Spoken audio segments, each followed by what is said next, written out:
Service level expectation.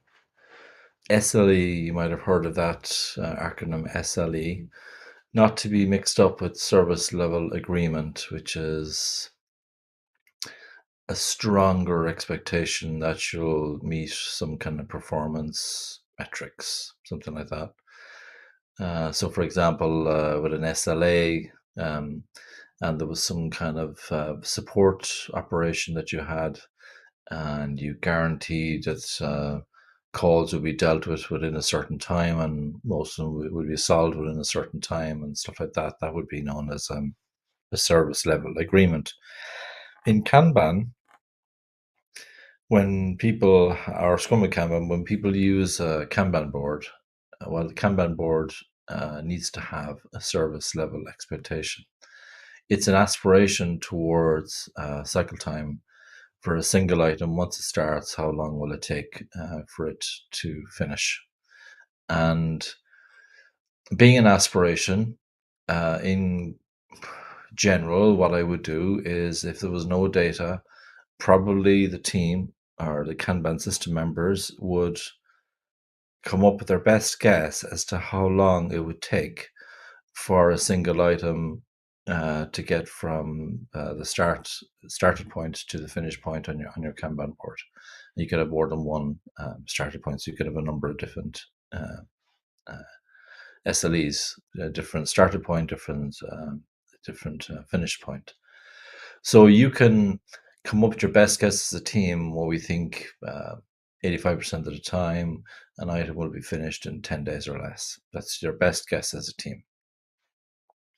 And then usually within a few weeks or within a few months, we can look at the cycle time scatter plot. Hopefully we're looking at this chart all the time, and we'll notice that there's a pattern and that actually we do items in 12 days or less, or 8 days or less. The data tells us maybe a different story, or maybe it even confirms our initial best guess, which would be amazing guessing.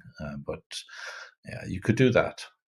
So typically, it would either be our best guess as to how long it takes for a single item to get from the starting point to the finish point, or would be based on historical data, looking at how has the system performed, and then you can set an expectation with people that that's how long an item will take. There is a third option, which is not a preferred option of mine, and that is to, given that the service level expectation is an aspiration, you could say, well, we'd like it to be 8 days or less, even though our best guess is it probably takes 10 days or less. And so the Kanban system members would set a kind of a high bar for themselves in terms of improving their performance. I think that's risky. And in some cultures, if they're deemed to be failing quite often with that, it could seem like we're not performing. It's a culturally context driven situation, I would say. I just have never done that. And there's one team that I'm working with is thinking of doing that, where they've got a lot of history there, where items took maybe 200 days or less, and now they're thinking of having 10 days or less. And I kind of ask them the question, how do we think we have a magic wand or something? But there is some logic to what they're thinking, because they have cleaned out their system. It is a new team. And they figure that their performance could be better. But still, it seems to me that without the team really being confident about it, because remember, a service level expectation has a percentage and a number of days. So if the team or the Kanban system members aren't entirely confident with the service level expectation, then it's not really an expectation. It's more like a hope, But it is supposed to be a hope as well. It is an aspiration technically, but I don't know. It just feels a bit too much for me. So my personal preference, go with the Kanban system members or the team's best guess as to how long a single item takes to get from starter point to finish point, or go with historical data. You can do that for either Kanban or Scrum Kanban.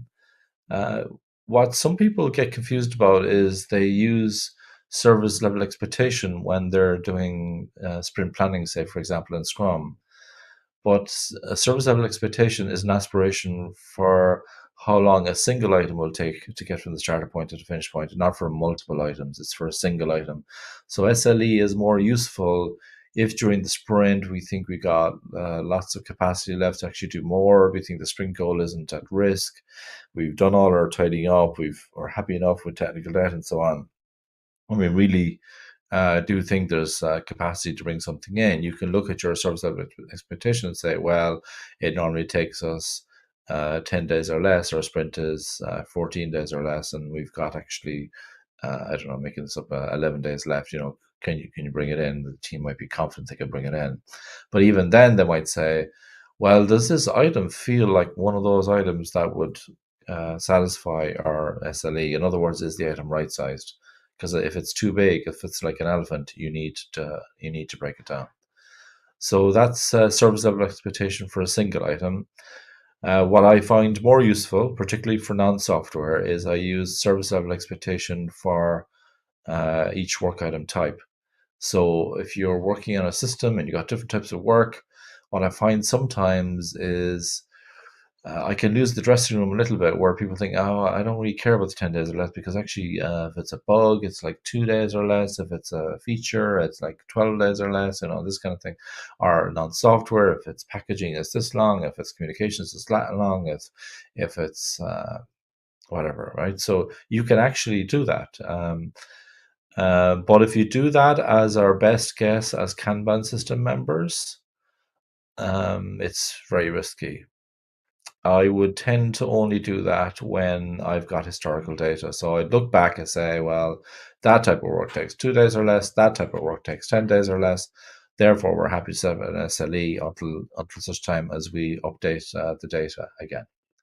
That's service level expectation. Over and out.